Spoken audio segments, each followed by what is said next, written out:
Alors, comme on a expliqué que tout ce livre, il est basé sur 3 fondements qui sont les 3 piliers de la foi. C'est quoi? On va répéter.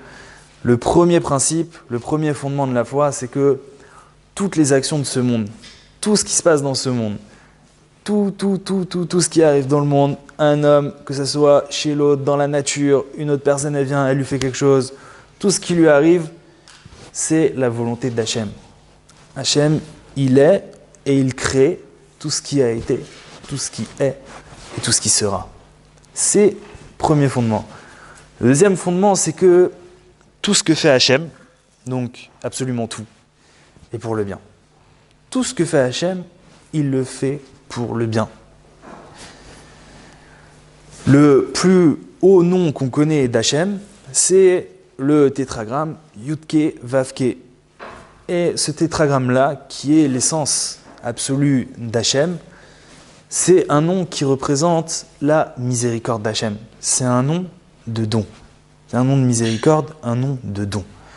Donc, tout ce que fait Hachem, tout ce qui découle du nom d'Hachem, qui est tout ce qu'il y a dans ce monde-là, ça ne vient à la base que d'un don et d'une miséricorde. Comme on répète souvent que la seule chose qui sait faire Hachem, vous savez quelle est la seule chose qui sait faire Hachem? Hachem, la seule chose qu'il sait faire, c'est donner. C'est la seule chose que sait faire Hachem. Après, nous, avec nos yeux, alors on croit que ça c'est pas bien, on croit que là il nous a pris, on croit que là il nous a tapé, là on croit que ceci, on croit que cela. Mais dans la vraie vérité, si vous me permettez l'expression, dans la vérité absolue, tout ce que sait faire Hachem, c'est que donner. C'est que donner. Après, c'est une question de réglage. C'est une question de réglage. Donc, on disait, le deuxième principe de la Emouna, que tout ce que fait Hachem, c'est du bien. C'est bon.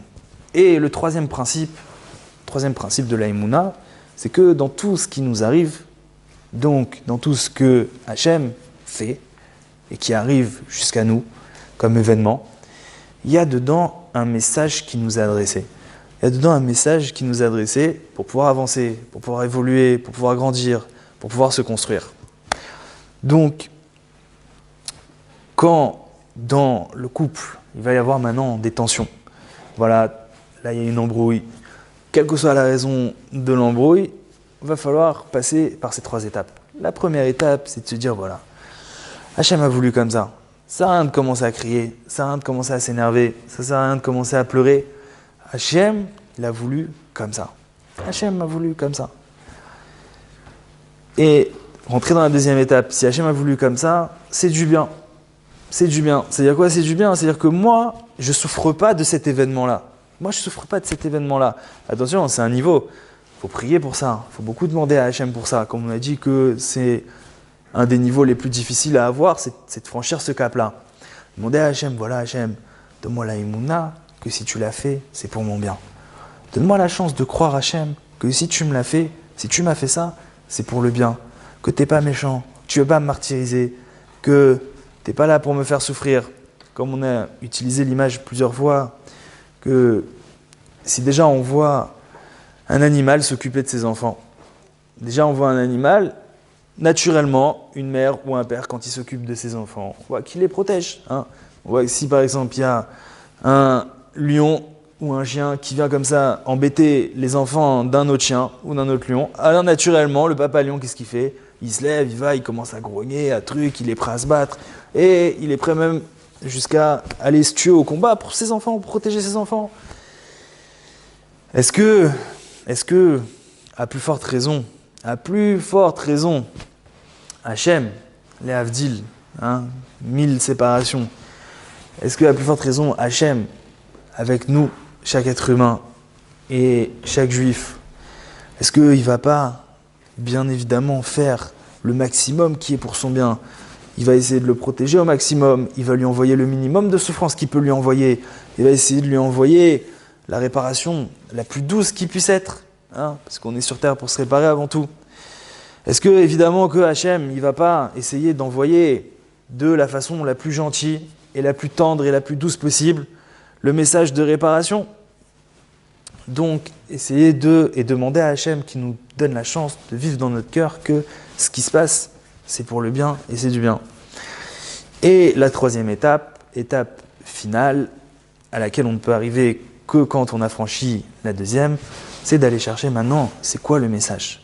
Qu'est-ce qu'Hachem tu attends de moi? Quelle réparation t'attends de moi dans ce problème de couple? Quelle réparation t'attends de moi? Pourquoi maintenant tu as fait que mon conjoint a fait ça? Ou que mon conjoint il a tel trait de caractère? Pourquoi? Et savoir que dans ce qui se passe là, il y a un message pour toi, il y a un message pour nous, pour pouvoir avancer, pour pouvoir se réparer.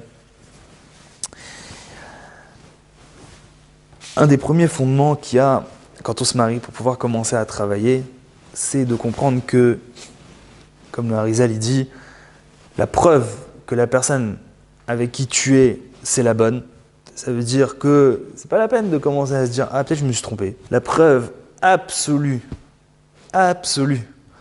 que ton conjoint, c'est le bon, qu'il n'y a pas d'erreur. C'est pas la peine de monter, de descendre, de chercher à droite, d'en vouloir à celui qui te l'a présenté, d'en vouloir à celui qui a organisé la soirée où tu l'as rencontré.